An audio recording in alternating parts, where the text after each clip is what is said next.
Estamos escuchando Y Así Nos Va con Nara y Hernández por RCR 750 AM.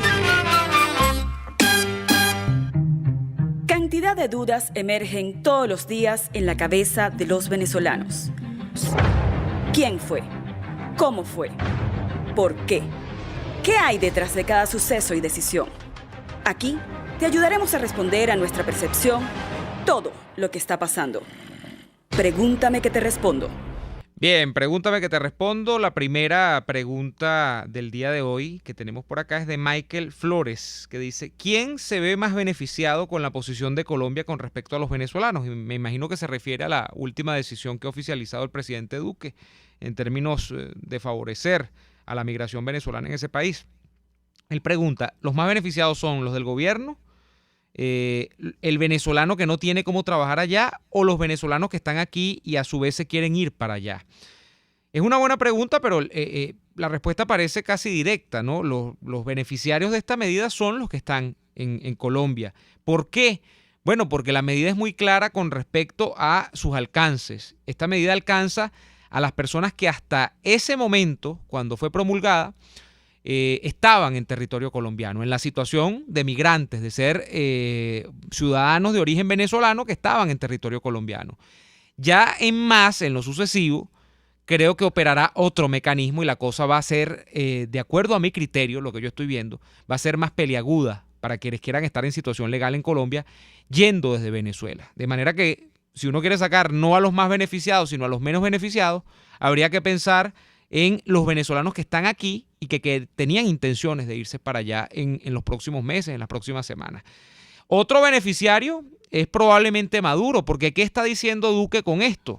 Duque está diciendo, de manera soslayada, que su aporte de arena o su granito de arena dentro del tema de la crisis migratoria venezolana es dar una medida a quienes están allá. No desafiar a Maduro en términos bélicos ni crear amenazas bélicas, nada de eso. Entonces, yo creo que Maduro respira un poco aliviado después de esta medida también, porque verá que Colombia no tiene dentro del radar ninguna solución de fuerza con respecto a él. Entonces, eso es lo que podemos decir sobre esto. Daniel. Tenemos otra pregunta, la segunda. Nos la hace Luis Rojas. En Twitter es @LGRojasJ y nos dice: si no tenemos interlocutores que nos representen y ante la falta de soluciones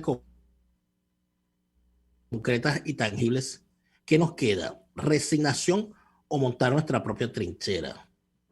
Bueno, me parece que partimos que el planteamiento o la pregunta y las alternativas planteadas tienen una formulación tendenciosa para conducir la respuesta, obviamente.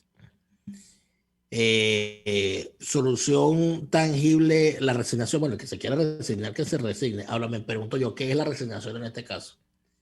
La resignación en este caso es conformarse a tener que salir de la cola para cargar agua a la cola para esperar el gas, y de allí a esperar a tener un sobrino, un primo, un hermano, un hijo, un yerno, una hija que te pueda mandar unos dólares para tu medio sobrevivir, medio comer en tu país.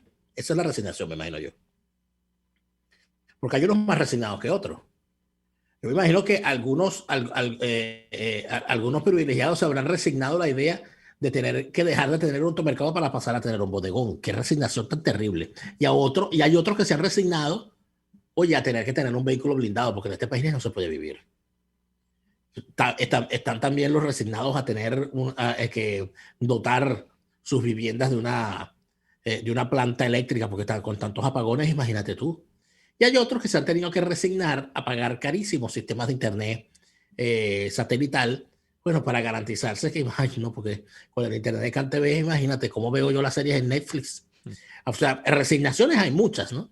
Hay distintos tipos de resignaciones. ¿Qué es lo que uno podría pensar? Lo de montar nuestra propia trinchera. Bueno, hay gente que tiene ya trincheras armadas, lo que pasa es que son en forma de burbuja. Yo lo que creo es que lo que necesitamos sin duda alguna es un nuevo liderazgo.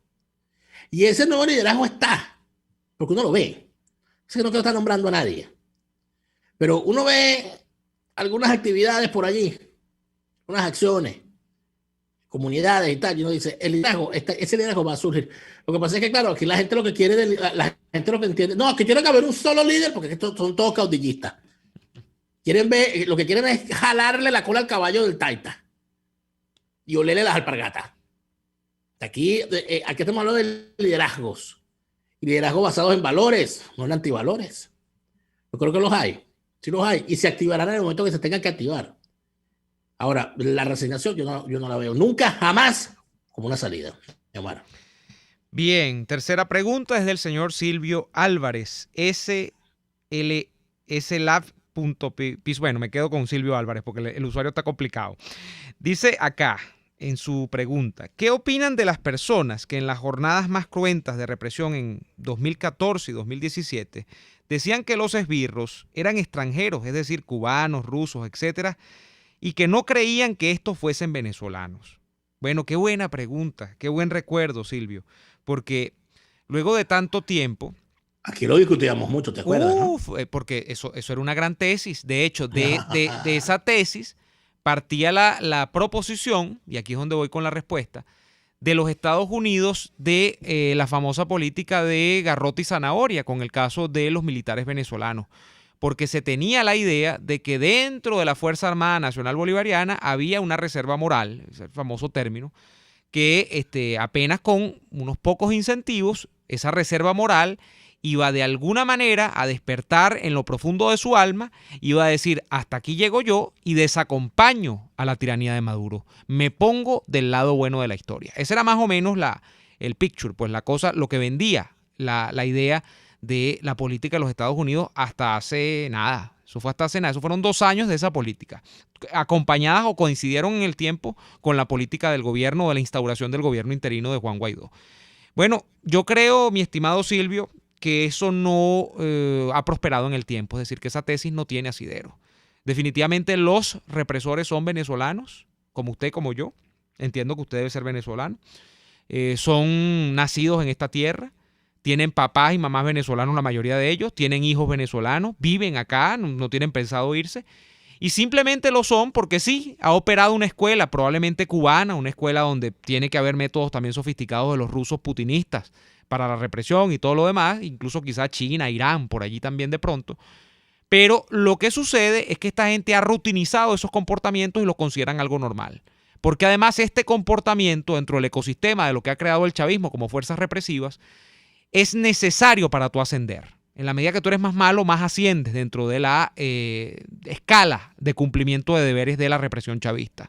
Entonces, es una mala noticia, pero nos habla nuevamente, bueno, de la misma pregunta que se hicieron los alemanes cuando operó la Stasi, cuando operó las SS de Hitler, cuando operó la represión en vísperas de lo que luego fue la Segunda Guerra Mundial, de por qué lo hicieron. El ser humano puede ser muy bueno y puede ser muy malo. Eso no opera con nacionalidades y muchos de ellos se van a amparar siempre, es la gran enseñanza, en el tema de la obediencia de vida.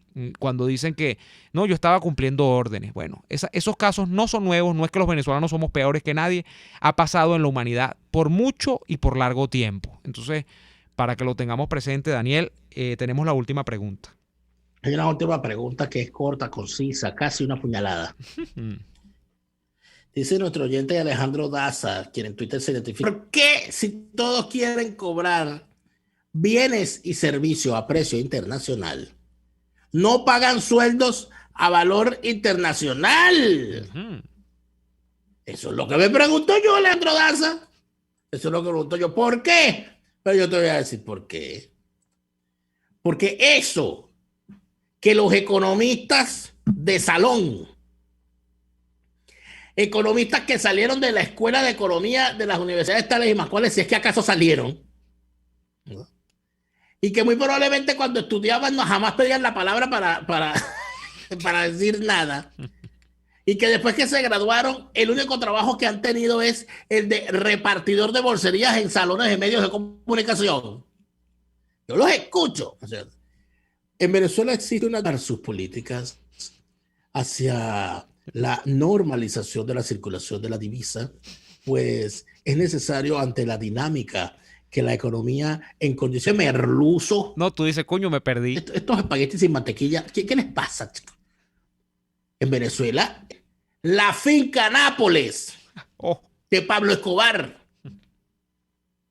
no se le pagaba a los peones en la bodega que tenía en la propia finca. ¿Es así o no es así, señor Omar? ¿Me equivoco? Claro, eso es clásico. Es por allí. Que te pagaban con unos palitos, y entonces cuando la gente iba, te podía ir a la bodega y en vez de cambiarlo por aguardiente, lo podía cambiar por bienes, por víveres. Y bueno, eso es lo que tenemos en Venezuela ahorita. De la finca Nápoles, no de Pablo Escobar, sino de sus herederos, porque el verdadero líder del chavismo es Pablo Escobar. Ese es el inspirador personaje. ¿Qué es Jorge Rodríguez? Sino un agenciador de la boliburguesía que ha impuesto ese nuevo feudalismo narcotraficante, donde Venezuela no es más que una finca, a la bodega oficial de la finca.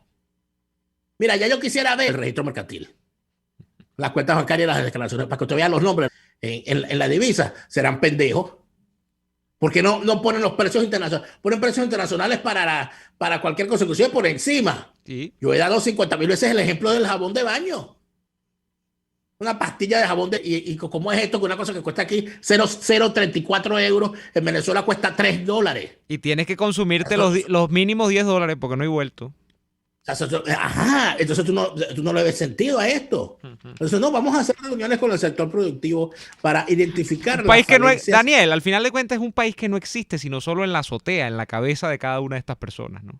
Bueno, no, pero la gente de Fede Cámaras es capaz de recibir a Jorge Rodríguez en su despacho. Porque existe en la cabeza de... No lo compran, se lo dan. Es una buena pregunta, porque en tiempos pretéritos sería Café Fama de América o Café El Peñón, producido en Venezuela. Ahora no, ahora es... Ahí es donde tú tienes una señal. Ahora es el café de Costco. Ahí es donde tú tienes una señal. Entonces, esas son las pequeñas cosas. Lo que pasa es que, claro, es que estamos nubilados, lamentablemente. Claro, una gente que decidió cambiar la libertad del país por un frasco de Nutella. Ay, logré comprar Nutella. Mira. Y bueno, sácate el cerebro. El frasco grande de la Nutella. Mira, ya. Bueno, el frasco grande de la Nutella, que creo que es 250 gramos, creo que es más o menos el tamaño del cerebro. Cámbienselo, pónganselo. Ese frasco es buenísimo, ¿sabes? Ese frasco es buenísimo, ¿sabes para qué? El frasco de la Nutella, el grande. Sonó el reloj. Para poner matica. Aprovechen que viene la primavera. Y entonces, en el espacio que le dé. ¿verdad? Claro, y así de repente en diciembre tienen caraota barata sin el bodegón. Vamos a la... Hernández, porque la realidad no se tapa con un... @RCR750, la radio que se ve. Publi de papel lo impida y además en tiempo récord. Publi Mercantil es el primer periódico mercantil digital de Venezuela.